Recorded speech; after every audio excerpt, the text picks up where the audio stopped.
And we are live right now. How are you guys doing today? Oh, we're doing great. So you're gonna answer for me now? Yeah. Already controversy starting off.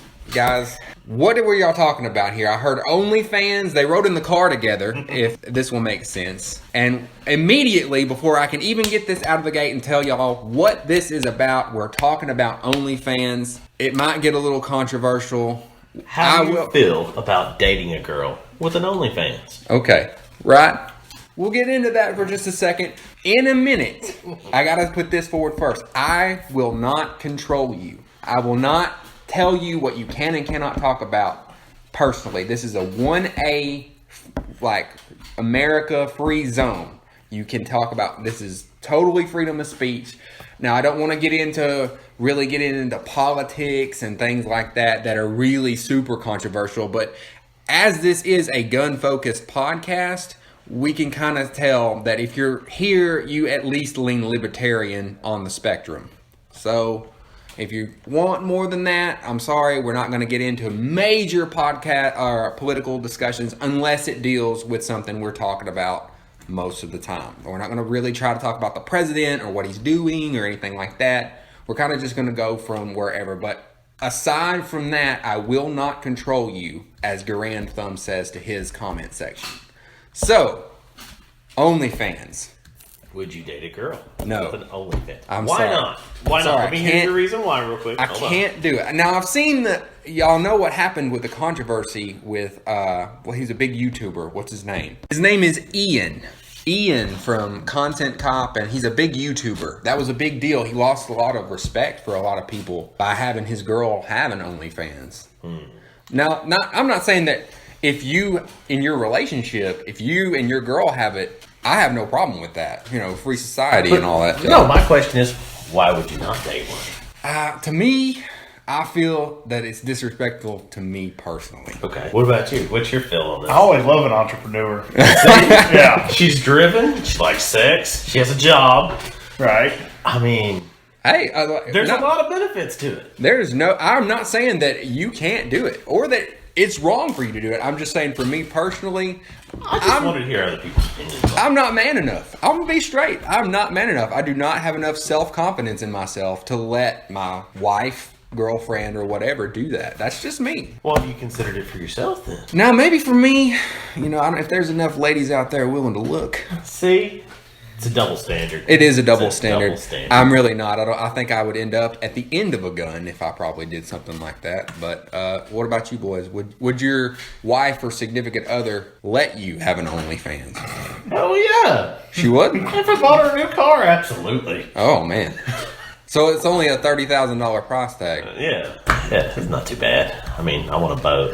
That'd have to come off the top. Well, that might help in your OnlyFans account. It could.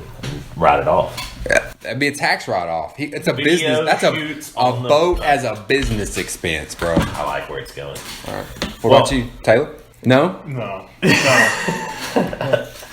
So we drifted off this conversation while we were in the car because it was, well, how come we couldn't do something like that? Why didn't we think of starting and actually creating the OnlyFans code itself? It might, website. If this gets big enough, we can have an OnlyFans. There might not be anything on it, but it will exist. If enough people were to vote on us to have an OnlyFans, we will do it. I'm not really curious. I mean, I don't know what will actually go up there because we. I would post pictures of Taylor's rifle in a heartbeat for $5 a pic. I don't know. That might be free on the internet. Anyway, they're already out there. Gun fetish. Oh, there we go. Gun fetish. That's a topic for a time. We might have to change the name of the podcast. That might be true. Gun fetish. It was I titled it tentative. It's a firearm fetish.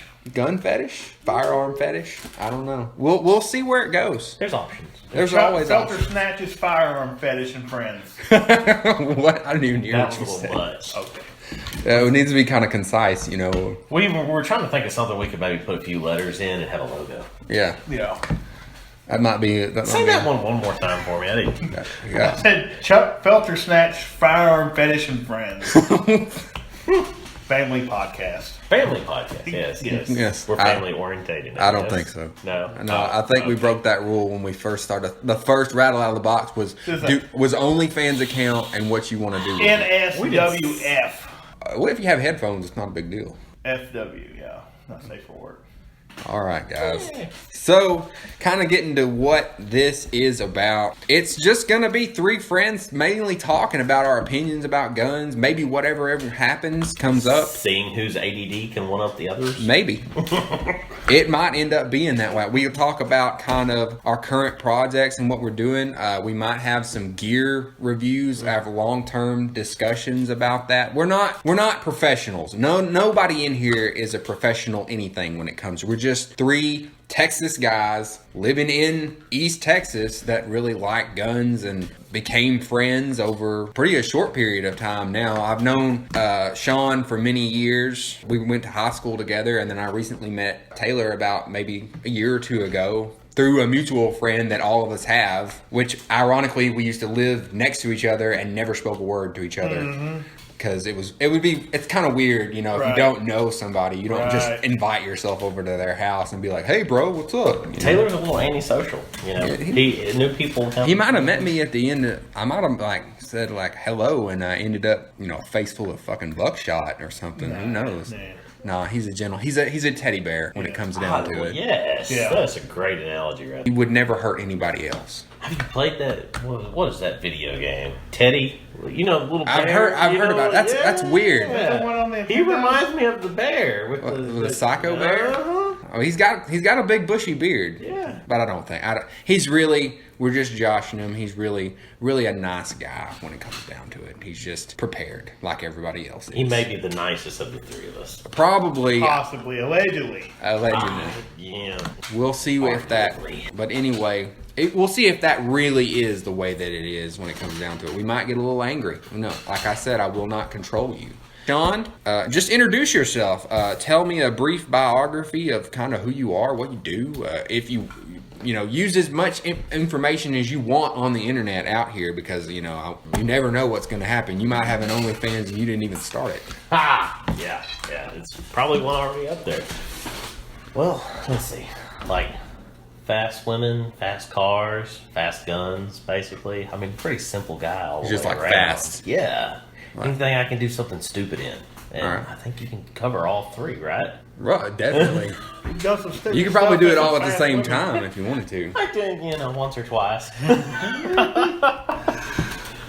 All right. Yeah, I mean, American-made guns, ARs. I think Taylor's more of our European expert, maybe. Yeah, Taylor, go ahead and tell us about yourself while you're at. Don't feel. I mean, late 20s. I've been collecting, Curio relic firearms since I was 16. I have amassed a horde of them, and I mean anything that's European or Western Europe, Eastern European. Starting to diverge from collecting bolt actions to get into semi-auto builds and things like that. I like all the oddball, weird stuff that's different. Not a lot of people have or seen. I mean, I think definitely our personalities will grow and come out as the podcast goes on and evolves. Yeah, I also collect a bunch of field gear. I think we both kind of have a little bit of a bug out bag type infatuation. We've got several. Yeah, I think everybody here really had at least one. Yeah, doing some reviews on a few of those. I know I'm a big fan of Badlands. And what about you, Taylor? What do you? I like some musty shit I buy off of damn German surplus type. Yeah, okay. Yeah, okay. So right. That anything worn. Or I got some drawers I'll sell you cheap. No, it's okay. Musty drawers from you. Oh man. Anything you want to add to your brief bio, Shawn? How old you are? Your dad? I'm too old, man. I'm too old. Just too old? Yeah. We'll let that be a mystery. I'm Zach. I'm sort of the guy that wanted to start this. I'm 29, about to be 30. I'm into guns, games and guns. and really good conversation. I guess my favorite gun, I'm more of the small bore rimfire type guy. I really like 1022s and I've got so many 22s, it's ridiculous, and I always want another 22 because it's never enough. You can't go wrong with the 22. Hell no. You can never go wrong with the 22. So Go big bore, 300 Win Mag. is there anybody here that loves big bore outright, or do you have anything big bore? You want to talk about that? What do y'all consider a big bore? I ain't in the 50 club yet, but We will be. yeah. Definitely. It's on the itinerary. I think, what do you call it, big bore? I mean, at least like bigger than 30 caliber. That's big bore to me, or getting above 30 caliber. No, I mean, I got 8mm, but that's just a tick above. Right. But it's not like Magnums. He's the one that's got the 7mm mag. Yeah. So- Sweet gun, by the way. Not massive. Fast. Now, tell them what it is. Yeah, go yeah. ahead and get Yeah. into it. We can get into sort of like a current build. You can kind of say what did you make that thing for? Well, I thought about going elk hunting and saw the new Savage High Country. I Right. really liked that. So, spiral fluted barrel and bolt and everything. Had the Aki trigger. What made you want to get Savage? Just something just drawn Man, to that you, or gun what? just jumped out at me, like right off the screen. I was like, "Yeah, that's the one I need." And then it was kind of a long process of trying to figure out what caliber I wanted it in. Right. Somewhere between 7mm on 8 or 308, and then kind of settled on the 7 mag. We were talking about going elk hunting at the time. After it came in, picked up a Vortex scope for it, the Viper, and put it on there, and spent another month trying to match the Cerakote on that PVC color. Right, They have that bronzy color before it came out too flat and then too shiny, but it looks good now. It really does came look out good. You can kind of see It's a shade little off. bit. It's a shade off, but it's a nice contrast. Yeah, it really does add something to it, being that little bit different. Yeah. Adds some sort of like little tinge of something. I don't know what it is on there, but it does look. And then if Stunning. the can would get out of jail, then we could really go have some fun with it. Right. What I really like about that gun's the brake. Yeah. The brake on that gun's nice. It really manages recoil, and it's not like shooting a 7mm mag. It tames it down. Another thing on that gun is the chassis. It's like a chassis. It is. system. It's essentially a chassis that's just overmolded. It's all aluminum bedded in there. So when you look at it, it just looks like a normal synthetic stock from the outside that's totally aluminum chassis that's just basically overmolded. We fired 60 rounds in 45 minutes, maybe. That's probably an hour. An hour. No fatigue, no bruising. It was very smooth. Yeah, like, I mean- almost like no. I only have a 308, and I barely shot that thing, and that thing kicked the shit out of me. I mean, and that brake, it definitely, puts out a concussion to the left and right for sure. But as far as actual felt recoil, I'd put it right there with like a 6.5 Creedmoor. It's not much. Yeah, see, a lot of the boomers nowadays hate that round. Oh, yeah. I've no experience shooting it. I mean, I know that they hate it because it's new and that's what boomers do. Do you guys know anything about that, or have shot it, or anything like that? Yeah, I've got Howa at 1500 with a 20-inch bull barrel. It's in 6.5 Creedmoor. What about you, Taylor?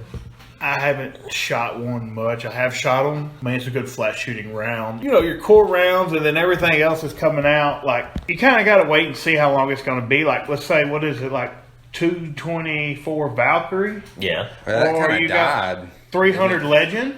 I've seen 350 more. Legend. 350 Legend. yeah. There, yeah. Which you can't find ammo for. Yeah, I I've seen mean, more ARs in 350 Legend than I do. Yeah. Well, a lot of people ammunition. are just getting rid of them because they can't get the ammo. And they'll say, oh, yeah, I got one box that'll go along with it if they're trying to sell it. But what happened to 224 Valkyrie? It just kind of went up and, poofed out. It's kind of like with the small bore, it's like the 17 Mach 2. Yes. Which would have been very nice. I love, But- like, in pellet guns, 17 caliber pellet guns, because they're just so flat. But if the manufacturers ever do listen, I think there could be if it was well marketed, a 17 Mach 2. Well, they had the the Ruger 1022 conversions for them. Yes, I seen have them. shot one with a suppressor on it, and it is nice. Yeah. I mean, I 22 Plinkster actually had a whole thing of him going through like how Volkortzen makes a straight pull toggle lock conversion for 17 HMR or 17 Mach 2. They make it for a 17 HMR too,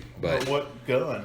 it's a 1022, but it's hella expensive. It's like $1,000 over $1,500 probably by now, close to that. It's a toggle lock, drop in 1022. You basically have to get them built from Bull Cortson, and they're incredibly expensive. But 22 Plinkster, he killed a squirrel with it. That's about all I've seen. But I think the Valkyrie kind of fizzled out too, though. It did. I mean, I know it was good for paper, but beyond that, what were they really using them for? What would you use that for that you couldn't use 22-250 for? See, I don't know. It kind of just, from what I understand about that round, and this is my very limited cursory knowledge of that, it was that there wasn't enough manufacturer support. Gotcha.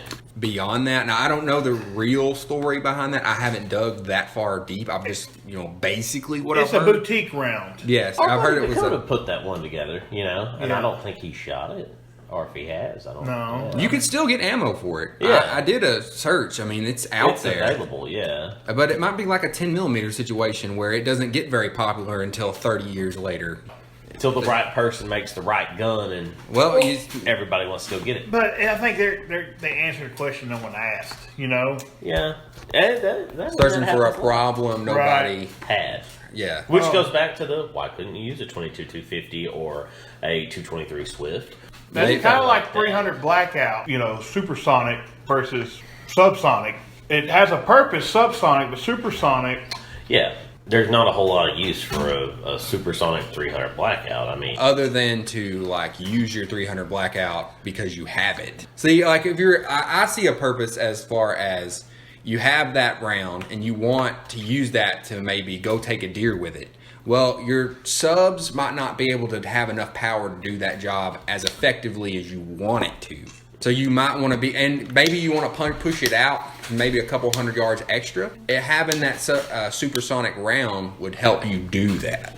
Well, but you have the AK for that, really. I mean, you're not looking at a whole lot of ballistics there. 30-30. A 30-30 lever action, yeah. Yeah. Hit your grandpa's gun. Yeah, but you might run into the conversation or the situation where you don't have that 30-30 grandpa gun. You don't have an AK. I mean, it does give you some more versatility with a gun. I guess that's my whole point is, right.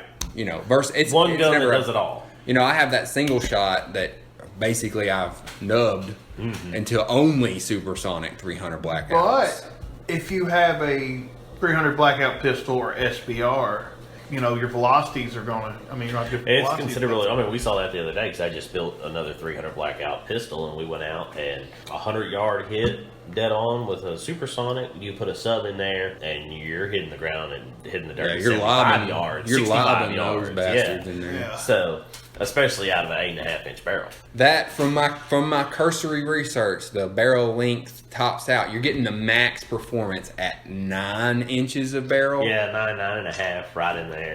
So you could probably still get a good burn on even shorter than that, but you're maxing. So anything longer than 10.5 inches.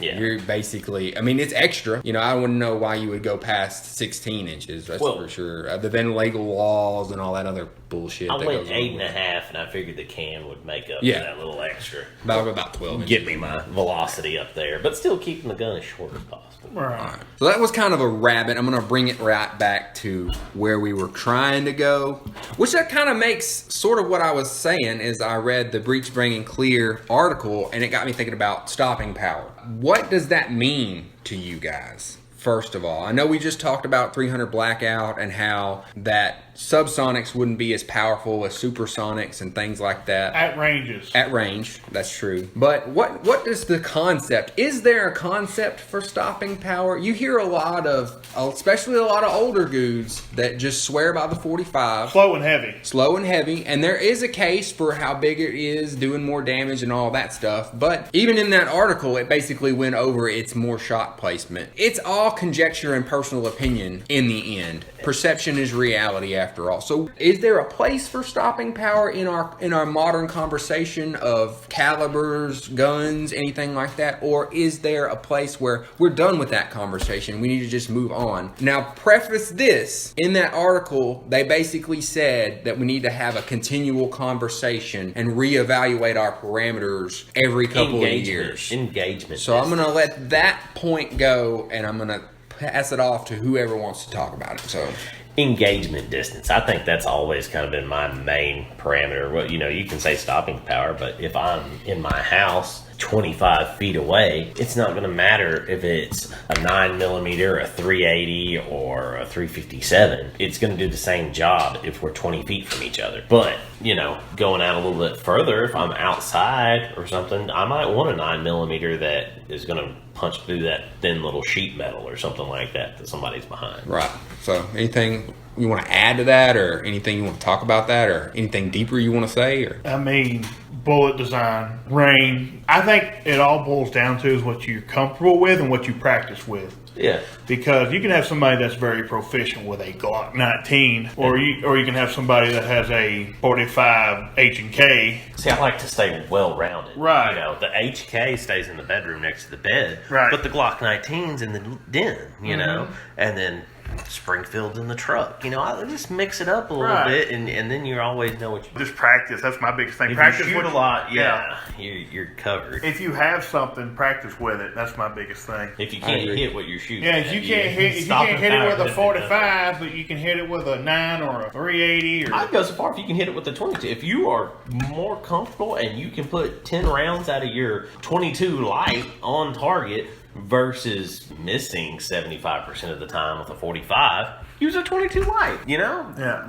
Use your Mark IV or whatever. it's always a give and take no matter what you do. I mean, no matter where you fall on that spectrum, even the 22, I mean, you got, like you said, you could probably hit those more accurately, but you might not kill somebody. You might not kill them. You're going to deter them. I mean, I wouldn't continue to approach somebody if they were steadily, No, but I mean, maybe I'm a quitter.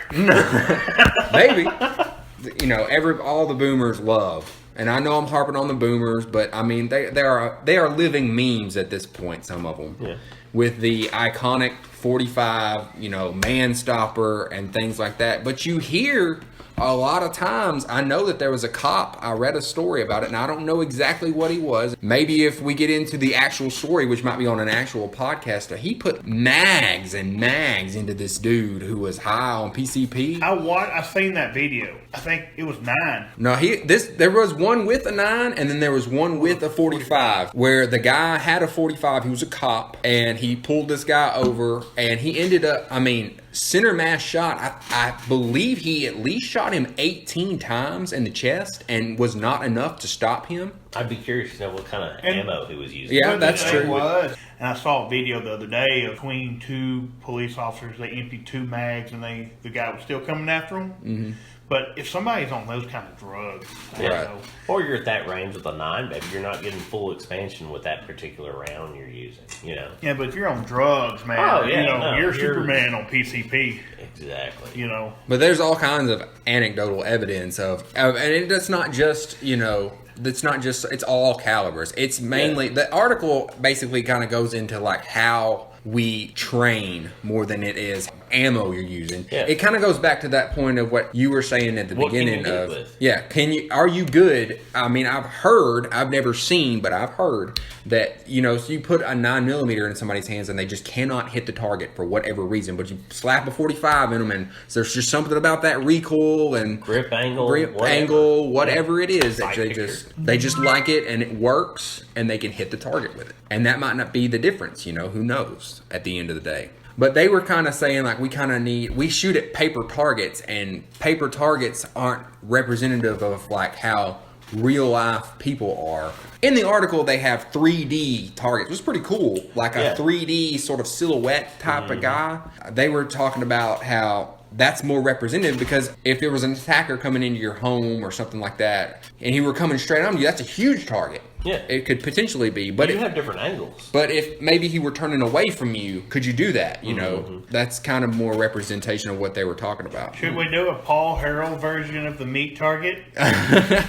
I'm glad you know about Paul Harrell. That's great. Yeah. If anybody doesn't know, you should definitely look at Paul Harrell's videos. A crazy good on YouTube. I love his Miami shootout thing, which when I watched that video, he had like 1,000 views. He has just blown up since then. I was a big advocate for him getting like bigger or whatever it is. But he's got an interesting breakdown of actually 30-30 rounds and everything. So if you've got like, he even does different versions of different guns and different calibers. Yeah, he has very good videos. Very unbiased on his videos too. You know, he just kind of gives you the information and lets you decide out. You know, where a lot of people, they just kind of put whoever pays them the most money. Yeah, we should have maybe a shill fest. Like I definitely want this to be like, we don't want to have any outside money influencing our opinions. If it even gets to be that big, if it gets to be big enough to where we have a Patreon or something like that, then that's fine. I want everything to be viewer. I'd upload a video from a boat in a heartbeat.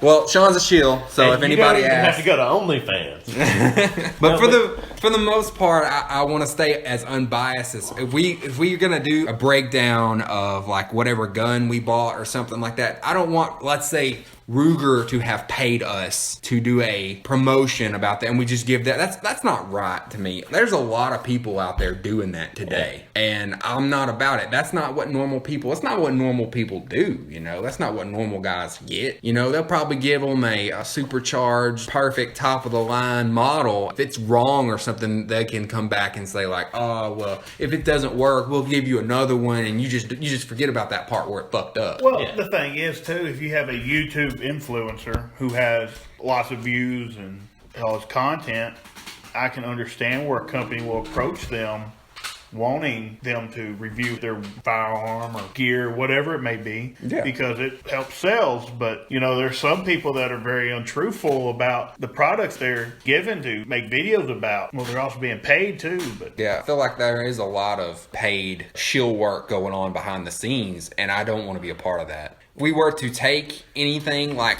if it got big enough to be a sponsor or something like that, we would definitely 100% disclose what's going on. And I kind of want to stay away from that sort of thing. You're going to want that next manufacturer thing, that next dollar from them, that next product. Or I mean, it gets you going to where like you're going to say nice things. There's this big deal going on with The Last of Us and the controversy of that game versus the media shilling for it and the user reviews. I mean, this is, you know, that's in entertainment and that's in media, but it goes on in every aspect of our society. You know, you got one company that's, well, we have a great product and we're going to give you incentive to do it. And by the next thing you know, that's all you're about. Not to look back too far. No, you go for it. You had mentioned Target presenting itself, you know, quarter turn, whatever. You've done some shooting, haven't you, Taylor, with more realistic targets, should I say? Oh yeah. You know, so that may not have fallen off the back of a truck, you know, somewhere. But very lifelike female targets. Oh, this sounds like do you even want to get into that? Or? No, I haven't done any shooting like that. Say you had access to a range that had a fairly large supply of adult sex toys that are life-size. The life-size sex toys? I mean, and you filled them up with tannerite and did some shooting. Yeah, that wouldn't really be real life. I mean, the most I can relate to stopping power is hog hunting. Yeah, go into that. Regale us of hog hunting where something happened. Primarily hog hunt with either a 308 or 7.62 NATO or an AR and 223. The type of hog hunting I'm doing, it's not sitting in a stand or anything. It's more of eradication where you're shooting multiple hogs at once. Right. Well, you would imagine that you'd lend yourself to a semi-automatic then. Yeah. I mean, I've shot them like with AKs, ARs, 308, different things that I have. But to me, a full metal jacket M855 round. You get more penetration out of it. Yes, and the bullet placement too. The recoil's lighter. The round's cheaper. But if you're shooting a hog in the front, the bony plate, front shoulder, actually, believe it or not, that 855 or any kind of 62 or 55 grain, I found that it's real good for busting that front shoulder plate. And getting in there. And it gets in there. I've shot hogs with 308 and they've just kept running. I don't know. I've shot hogs, but I've had that happen. I mean, but also I'm shooting them hogs more than once. Yeah, and at distance. And I've kind of gotten, you know, a little extensive with it, you know, having access to a lot of bulletproof glass and stuff like that, and comparing the same thing, shooting a 30 caliber round that's moving a little bit slower, it doesn't penetrate that explosion resistant or bulletproof glass the way that quick and small wood, like you were saying, the 62 grain, the 65 grain. Well, the old adage is that speed always beats armor. That's 90%, and that's where most things are going nowadays. Look at AR-500. I have several AR-500 targets, and people not knowing better have shot 22-250 at them. And 22-250 slices like butter through them. But then again, you can shoot a deer with a 22-250 and that sucker will run off and you never see it again. Shot placement, number one, but you're not causing a huge concussion. Right. Zipping through, no expansion, no big hole. It's a small round traveling at 4,000 feet per second. It's a missile. It really is. When I go deer hunting, I like to stick with a 7mm .8. I think that's great. It's not too quick. It's still flat shooting round. I've got plenty of knockdown. I'll take it before I take my 6.5. Unless I'm just shooting some kind of 300-yard distance, where I can actually get that bullet to slow down enough to expand, I'm going to use that. That was kind of why I tended to go towards that 7 mag. Same thing. At distance, they're fantastic. Well, see, that's where I deer hunt. You're shooting 100 yards or less. So what I carry a CZ527 in 7.62x39 because it's light, short, maneuverable, and I think it's 120 grain Hornady SSTs, and I mean they do amazing work on deer, hogs, coyotes.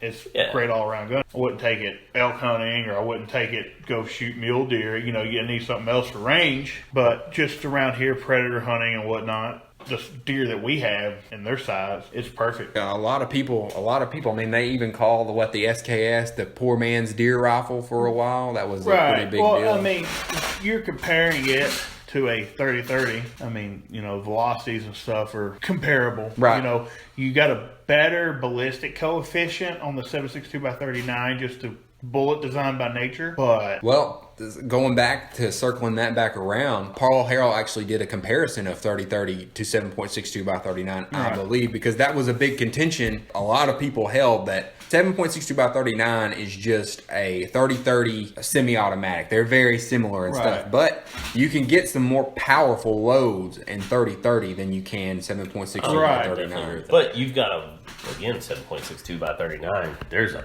plethora of ammo options out there, from subsonic, supersonics. 30's got some. You can go anything to 120, 130 light grain, 150. I think you can go up to that. Yeah. And then the sabbated rounds. They don't you can't find them much anymore. You can custom reload them, but it's like it's a round where it's like you load it's a plastic casing with a 223 bullet. Oh. Yes. Yeah. Okay. Well, I made up some of those 30-06 rounds. I guess you had some of those.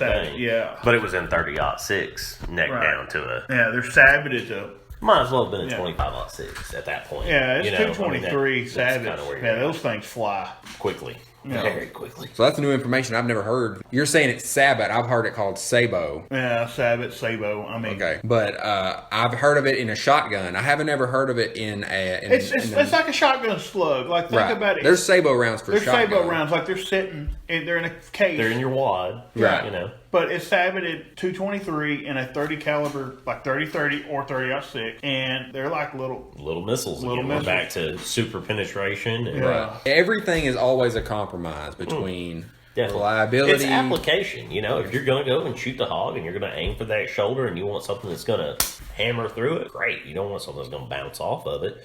But you're not really necessarily going to worry about over penetration. Now, I will tell you, shooting tracers, I think they were 223 or 5.56 American Eagle tracers.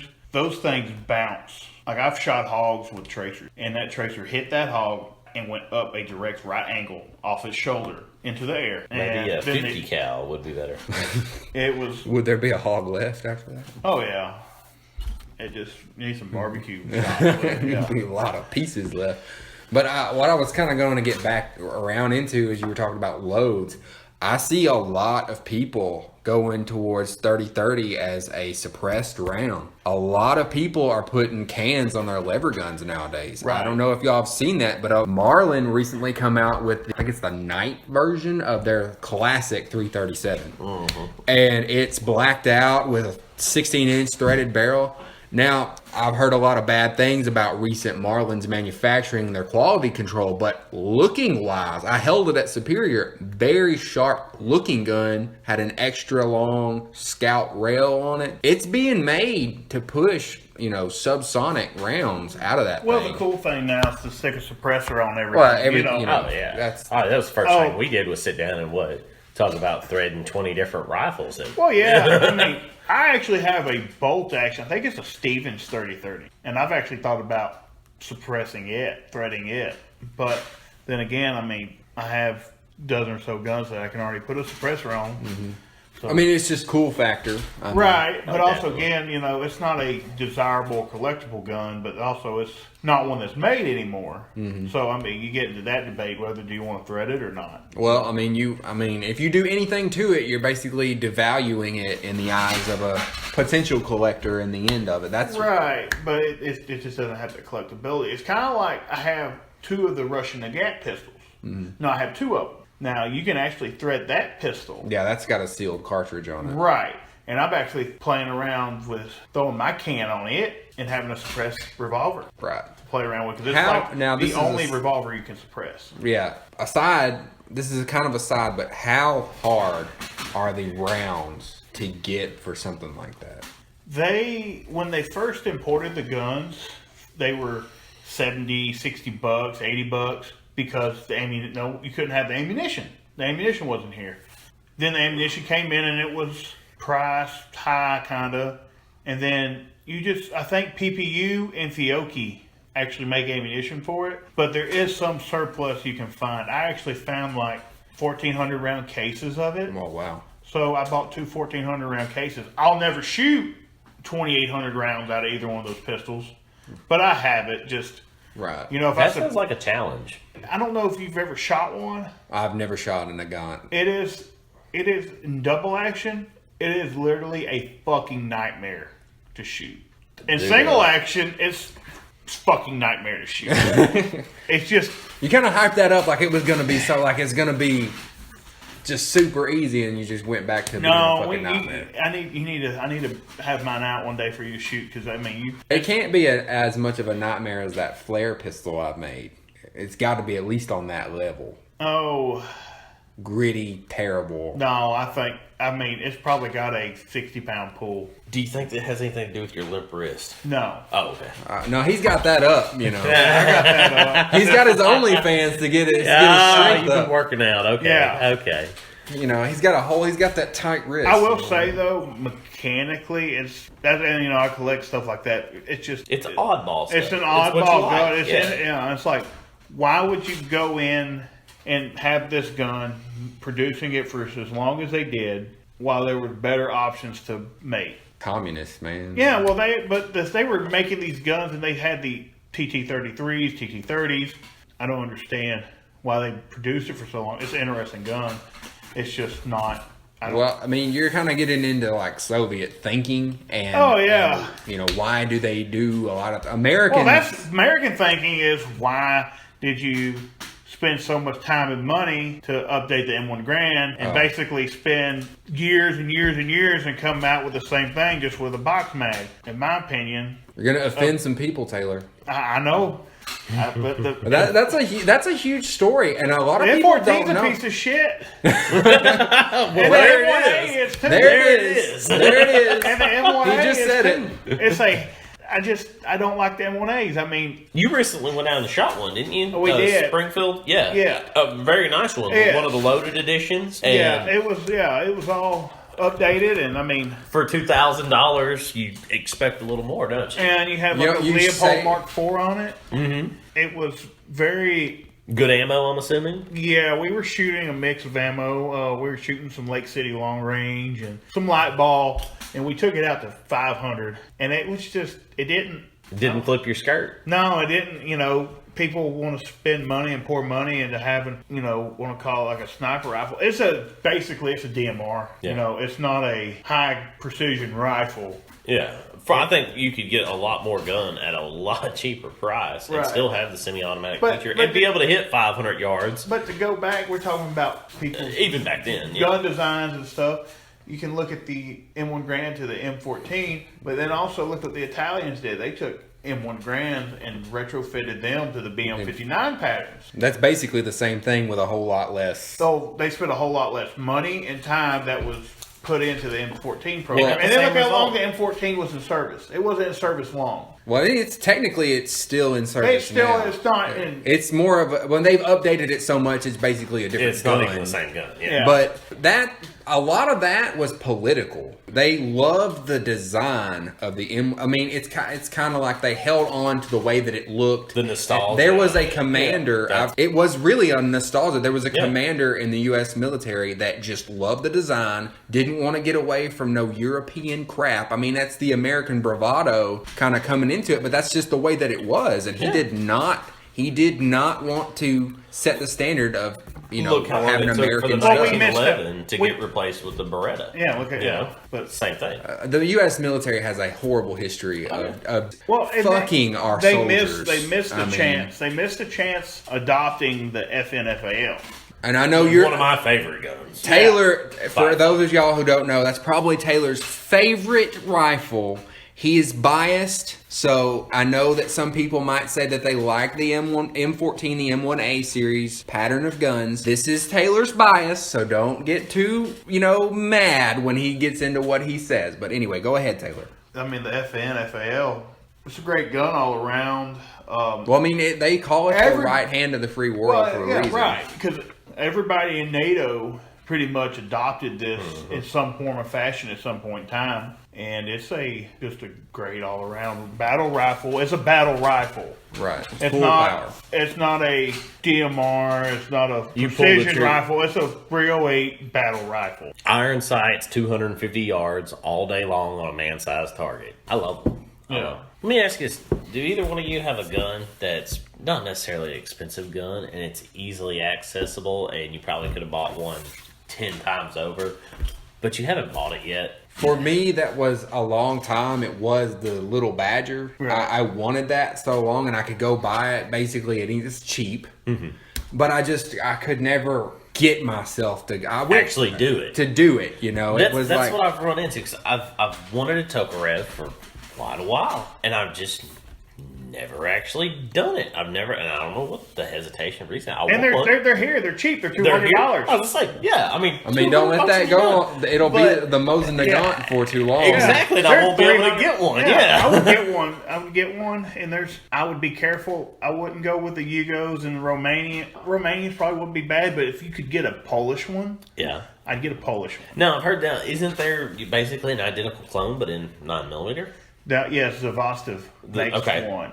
So that would be where I'm at. I would think I would want one of the originals and probably one in 9mm and actually shoot the 9mm more than anything. Okay. But I enjoy that. That's one that I've never bought. I should. Okay, I got something in this kind of the same vein as that. Is there something that you passed on that they kind of don't really have anymore, that you wish you would have just done it, or maybe you were too young at the time, you didn't have any money, something like that, where you can't find them anymore and you wish you could have bought it, because those are going to be that one day. Yeah. So there was one I bought, and I should have kept it, but Taylor here talked me out of it. It was a very nice SKS, wasn't it? Oh, yeah. It was a Russian SKS. Oh, that's a rare one. Yeah. It was clean. Yeah. It was a very clean gun.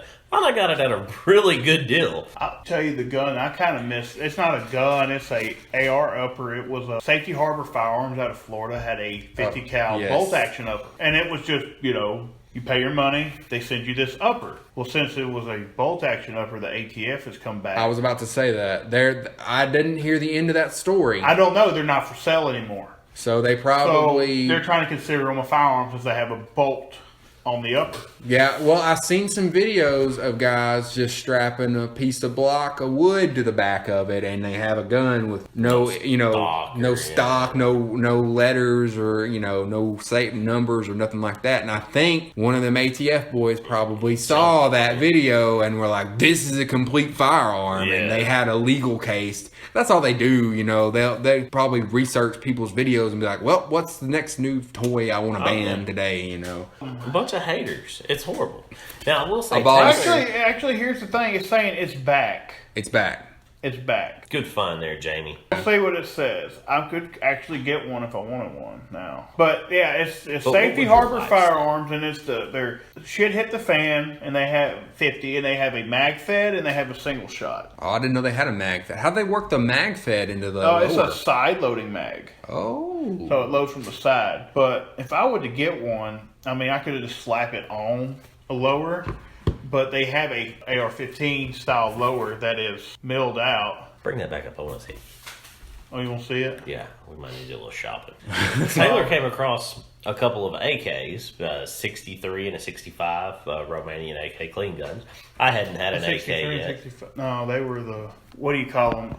The commercial Warsaw. Yeah, not Wasser. Yeah, they're Wasser 10s. So, like I said, hadn't had one before. I really wish I would have bought both of them from him instead of one. Well, you talking about that, I had a gunsmith, and he had bought a bunch of those, what they call the Romanian G or Rami G pattern AKs, the parts kits, for like, $100 for the barrel. That was back, when you could buy them for $100. And he had a couple built guns on Nodak receivers that I think I gave $500 a piece for them. And I wish I would have bought more. I don't know. My biggest thing is we kind of missed the boat on parts kits guns.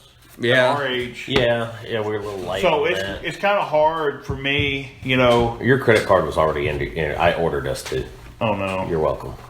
It bounced back. But yeah, like that's one thing I was a little late on was the parts kits. Just I wasn't old enough. But I have built several parts kits guns and. You got a really nice milled AK. Yeah, I got a milled Mac 90 I rescued. It was all beat up, had a thumb hold stock on it. I got it reblued, bought a ironwood design furniture set for it. And beautiful gun. Yeah, it's a beautiful gun. You might have to break that one out and show us that one. Yeah. That sounds pretty interesting, to be honest. It's a nice shooting gun. I guess as far as getting back to that particular thing, CZ used to make, now they've come out with the new Scorpions that are in like 9mm. They're a very popular PCC / pistol nowadays. A lot of people use them for like security work and things like that. But the old ones, the VZ61. Yes, the VZ61. Oh, you can buy those. I've seen them, but I wish I had got it at the time when they were like being manufactured, like new. Oh no, they're making them new still. Well, I haven't heard of it. Seriously. Well, yeah, no, it's And I wanted one in 9mm instead of 32. I don't know if they made. They make a 9mm Makarov and they make a 380 one. Okay, I would do 380 because I have a 380. You want to do a Makarov? I would. I mean, I have a 380, so I guess my philosophy is if I have a gun in that caliber, I would rather have another gun in the same caliber. That way, if I buy ammo, I have it. I'm not into another caliber. And you're not worried about maybe a 9mm. Oh, and this right. So you might like this. So it is Czech small arms, and they also make a 22 caliber. Oh God. One now. Oh, now, Daddy. I think he came a little. I did. My question to him would be, because I've heard people say that the semi-auto ones aren't fun to shoot like the full auto ones. Now, a 22 would be fun no matter what. 32 is really anemic. Yeah. But would you SBR it? Because you cannot put a... I can't have the stock. But you could put a tail hook or something, but it wouldn't look right. You'd have to get that little wire stock. Yeah. Now, I think if I were to get one like that, I'd probably do that because it's so small. It's so compact. And having it fold up. That's just so cool. I mean, if you're going to do it, but I think if I was going to SBR one, I'd have to go with the 380. I'd want that bigger power. I've got the Charger. Yeah. I've got so many little 22s at this point that I don't need another backpack type gun, and I don't have a 380 rifle size. I wouldn't consider that a backpack cool. type gun. I'd consider that, hanging out the driver's side of the window down the freeway kind of gun, man. We were not advocating bad things being done. Well, no, not at all. I was just, No, I get it. That's a late night hog gun. Yeah. CZ had them. That's what I was talking about. The CZ. CZ USA actually imported some, but it's Checkpoint USA. Checkpoint. Yes. That's on my bucket list. I love those little guns. I went back when Black Ops 1 was a thing. I used the shit out of that. That's what got me into that. If you did get them in 22, get two, one for each hand. Right. You can really go go all out with it, man. Well, speaking of that, I just seen a video of they just released Fostech binary trigger for the 22 platforms. It might be able to work with one of those 9mm PCCs, and I might be wrong, but I think that you can swap the trigger packs of 22s with the 22 with the 9mm. It's basically just a beefed up 22. I know people were saying they had problems with them, like updating parts and stuff. Really? They're having extractor fire issues and whatnot. Are you talking about the gun, or are you talking about the triggers? I'm talking about the trigger mechanism and components with Okay. Ruger 1022s, because I have the charger. Okay. Or not the charger. What is it? The PC carbine. Right, The you have a public carbine, or- yeah. Which version do you got? The rifle. Just a regular? Yeah. The regular... Early first ones. Okay. Out, yeah. Y'all will probably hang me for this, but I do not have and never have had a Ruger 1022. Oh my God. I know. It's shocking. That's hurtful. And Especially to me, since I'm like the... all about it. I know. That's I what know. I do, you know. Now, don't get me wrong. I've got Mark 4s, Mark 3s. I've got the lights, but I've never got a charger. Any 1022. I would variant. say now that the charger has become its own thing, like really taken off, if you were to buy one, get the charger, because one, you can SBR it and it's already almost done. Two, you could get a brace for it. The brace helps. You SBR it. Yeah, and if I you- mean, But you're the stocking brace, it. too, You know, the brace, that's it's fine. not illegal to shoulder. No, the it's brace. not illegal to shoulder it, but Yeah. we're not BR. advocating that you do. That's all. If you're going to Reasons. SBR it, it doesn't matter. you Right. know. Yeah. Well, why go through all that trouble? Why not? You know, all these people make clone Ruger 1022 receivers. Why not get a Brunel's? You know, Well, I built mine off of parts. So. right? You can build them off of parts. And to be honest, if you're gonna make one, it's better to do it like that, because you can get cherry pick all your parts. you can cherry pick. Yeah. It is gonna Yes. be more expensive because you can't just go. absolutely. But you won't have extra parts at the end of it that you're not gonna use. Like we did Glock build. Yeah. We did Polymer 80s. You know, the Polymer Yeah. 80 Glocks. Now his runs flawlessly. Mine has locking block issues, and I'm gonna have to take a stone to it and kind of get through it. You know, I've read where people called Polymer 80 and they sent them new locking blocks. But their customer service sucks. Yeah. If you know somebody there, just give us a shout. You know, we'd love to talk. They told me send them pictures, and I did that, and they're like holding on to the locking block. I really want another one because this one is obviously way not- out of spec. It's way out of It's spec way out of somewhere. spec. You can see it. I mean, I mean- can't pull the slide back. It's so tight. Yeah. Yeah. So it's been on. That's a back burner project. And it's obviously it's not a slide because I've put it on my lower and it's perfectly fine on my Polymer 80. Yeah. But the moment you go put even my slide on his, Yeah, you can't do it. You it's out of physically spec. cannot rack it. Well, see, that's a big deal. And with- you think they'd stand behind Right, something because like I mean, basically, your customer service is the end all be all Yeah. in this community. Like that's why if Oh. you have a problem with Ruger, they are just on it. So I would. How much they give you to say that? They didn't give me anything. I've literally had experiences where I've called them and I've been like, "Hey, I have this problem. Well, we'll send you this for $20." Well, trust me, that. Well, that, hey, that's just like I had a Smith and Wesson pistol. What is the little semi-auto Smith and Wesson pistol called? That the Victory. It's not a Victory. It's not a It was the. older than that. It was it was like the cheaper model that I bought used, and I think it was the Springs. It's a model they don't make it anymore. Is it but the it's like, SV9? No, it's the this is 22. a 22. Okay. Yeah, Oh, is And it a SA22? No, Is it a pistol? it is Yeah. a pistol. Okay. It's like the Victory. Yeah, Yeah, it's very, I very think similar. I'm getting at what you had. I think it's But an SA22. I called them and they sent me new buffer, like it has recoil, like parts and pieces. They sent me all like springs. They sent me all that for free. Right. I've had Tara sent me free replacement parts before. Dad, I didn't have to send the gun in. My FNX Tag 45, just a little sight for it, and it's already RMR cut, and the screws weren't there. From Right. I picked it up used. I didn't get much for it, but I called FNX and I said, I need these screws, and they overnighted a set of screws.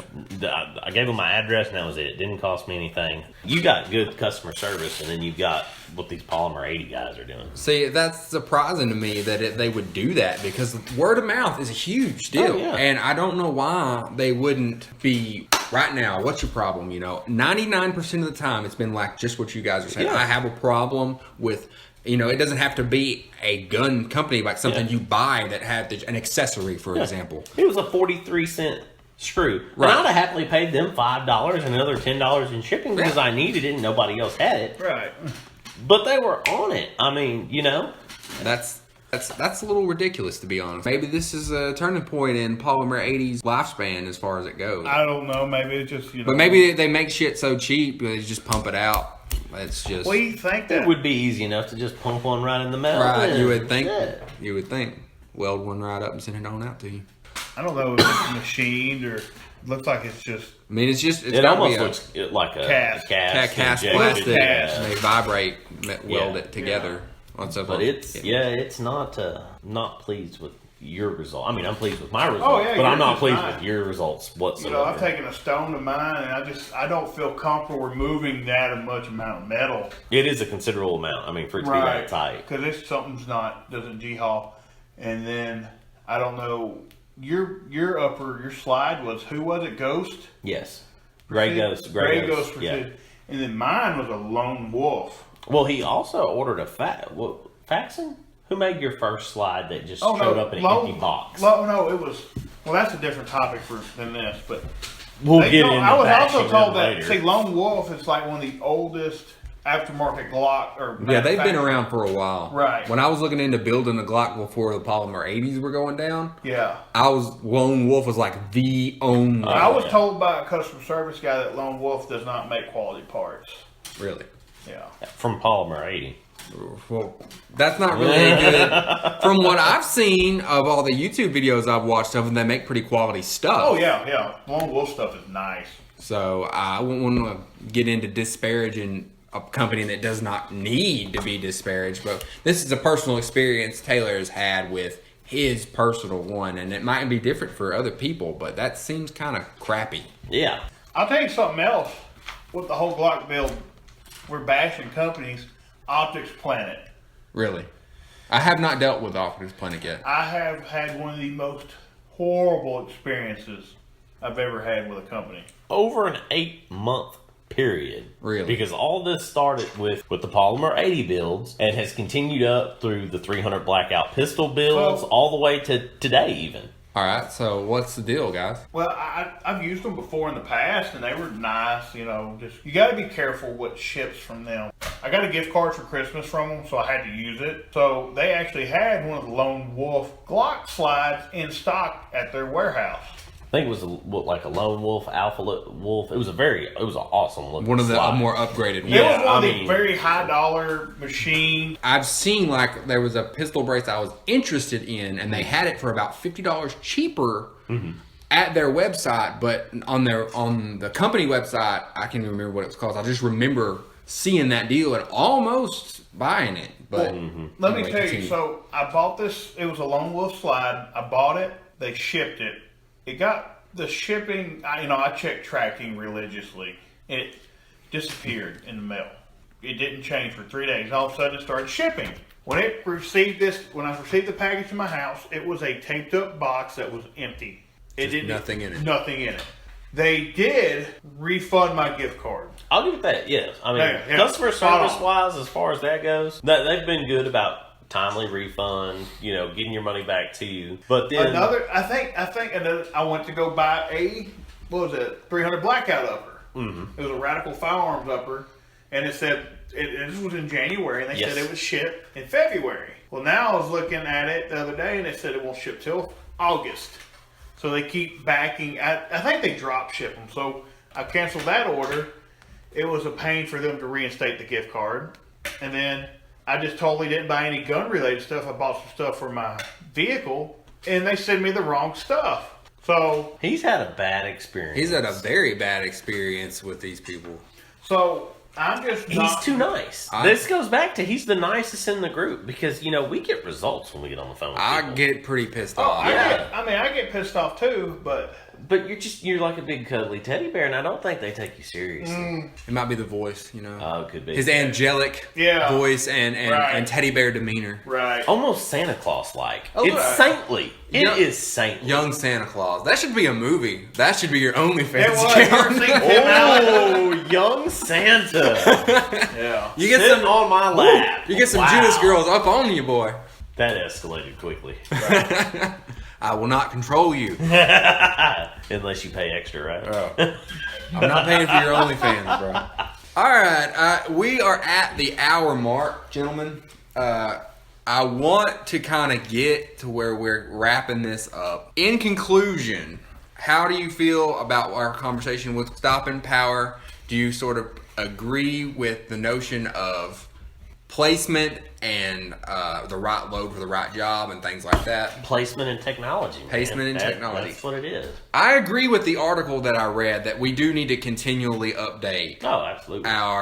What it means and what it means to us as we go forward. Humans, since the beginning of time, have been constantly updating what they kill each other with. Right. So, we started with sticks and then, or maybe rocks and then sticks and, so on and so forth. And we just get more and more creative. Right. So I guess the consensus is I really agreed with that article. Breech, bang, and clear was what I got this sort of stopping power. I know there's been a lot of people that have already covered this topic, but, as a first out of the door, out of the gate ramble of us getting together, I really wanted to go for that. And I don't know if we got any conclusions or if it was just a fun chat, but I had a lot of fun doing it. See everybody's different personalities. Right. It's just like a beat around topic that we could get to. We might be a little bit more serious when it comes to like actually having a firm topic that we need to discuss, or whether something comes up or something we want to talk about happens. But I'm going to have this segment called Taylor's weird stories that he found on the internet. And we've been hearing rumors, and I put it on the Facebook, that Hitler had an alligator. Allegedly have an alligator. Taylor seems to find these really crazy random stories, and I'm not opposed to talking about Bigfoot or whatever you want to talk about. It really doesn't matter. We could get into the weird and wacky, but I think Taylor does really well, and he comes up with these crazy...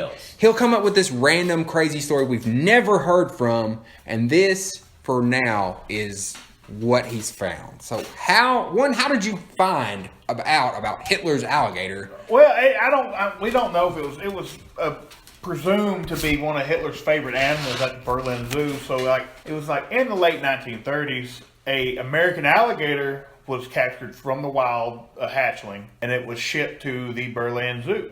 From Mississippi, I believe. From Mississippi, yeah. That's what I was telling you. Yeah. It was found, I think it was the only alligator. They had crocodiles in Berlin. It was the only alligator, and it said that Hitler loved this animal. It was adored by him. It stayed at the zoo through the bombings, or through the war, and then when Berlin got bombed, out of 14,000 animals they had at the zoo, only a couple hundred survived. Mm-hmm. The alligator was found walking through the rubble of Berlin in the British sector. 3 British soldiers captured the alligator. And somehow or another, this alligator got transferred to the Soviets. The Soviets took it to the Moscow Zoo, where it lived and died May 22nd of this year at 83, 86 years old. Good God. Yeah, there was a lot of, it was a big attraction at Well, it had Moscow. a rough life, too. Right, it had several near-death experiences over its... Right, it was crazy. You can go read about this. I mean, it was a big attraction at the zoo, and they called it Hitler's alligator. I think his name was changed. They changed his name several times, but people always call him Hitler's alligator. But I think somebody threw a bottle at it. I think at one time a piece of the exhibit structure it was in fell and hit it on the head. It nearly died. They said during one of the May Day parades that I guess the tanks got so close to the rumbling of the tanks. They said could very much disturb the alligator. That they said the alligator was moaning and screaming and wouldn't eat. And I mean, this thing. I mean, they said it was moody. It wouldn't eat sometime for years. But yeah, he died this year at 80-something years old. I heard too. I think he's the one that got Captain Hook's hand. Bullshit. But yeah, you can. This is actually truthful. This is actually confirmed. You can look this up. This isn't Bigfoot or Little Green Men or Skinwalkers. We'll get into Skinwalkers one day. Well, there is no limit to what this can or will be. Right. Today it was about guns and stopping power. Tomorrow it could be Bigfoot. About Nessie. Nessie. I mean, cryptids. I don't really care what we talk about. I think we just have good conversation. I think it just behooves us to just have one. It's great to get. To me, it's a creative leavening. Like I want to get my creative energy out and do something that I've been wanting to do. And I from the first time I met you guys, I knew I was like, all right, I can really vibe with these dudes. So let's people. Let's just see where this goes. You know what I mean? So guys, we're at our presumptive hour and 15-minute mark, about hour and 13:31 by the end of my conversation. If you're still awake. Right. If you're still awake. If you found that interesting at all. If you made it this far, congratulations. Well, hopefully you like us, because I wouldn't listen to an hour and fucking 15 minutes of people I didn't fucking give a shit about. But are we going to have any comments or questions? Yeah. Maybe if we do this again. Yes. If anybody has any comments or questions that you would like to ask any of us, this is the section where we would go into comments, email, text, viewer emails, texts, or anything like that we get on it. Zach's available around the clock to take your phone calls. Yes, my wife will enjoy the phone calls at 5 o'clock in the morning. Anyway, gentlemen, do you have any ending thoughts that you would like to say? Like anything at all? Like how you feel about anything? It really doesn't matter. It's just the ending thoughts. I just put ending thoughts here at the end of our conversation. So would you like to say anything? Thanks for putting up with our ADD self, because I know we bounced around a little bit. We'll that's part of the fun to me. Well, yeah. But we'll work on that a little bit and try to maybe, I don't know, 10, 15-minute increments of staying on topic. Maybe be more polished next time. Yeah. Well, I think there's charm in organic, like, conversation. I think that, that's why I keep saying I will not control you. Like, if you want to talk about something, you just talk about it. Taylor, you look like you have something on your mind right You look now. like you need something. You have something to say. Sure? No, I'm good. I've enjoyed it. It's been Save it for next time. Yeah. I got you. I'll try. Leave them on the hook, right? Yeah. You got to leave them wanting more. You Right. know, it was the first date, and you don't want to come off too easy, right? Yeah. No. Okay. Put a little GHB in there next time. Oh shit. Not advocating that was a joke. Please don't kill us over that. Anyway, well, I think that's it. We're going to call it for here. If you would like us to talk about anything else, please leave us a comment, thought, concern, idea. And if we don't get to it next time, we will get to it in the future. I don't know specifically how I'm going to edit this yet, because I'm very new to all this. If and when we get to our first comments, we'll start from our first comments on our first video, and we will move forward to that position. Anyway, I'm Zach. I'm Shawn. And I'm Taylor. And that was our tentatively named podcast that we haven't named yet. And we'll see you next time. 1 bullet. 3 guys, 1 bullet. I think we decided on that. It's still up in there. We might find something better. For right now, this is like 3 it, guys, 1 bullet, and we're signing off.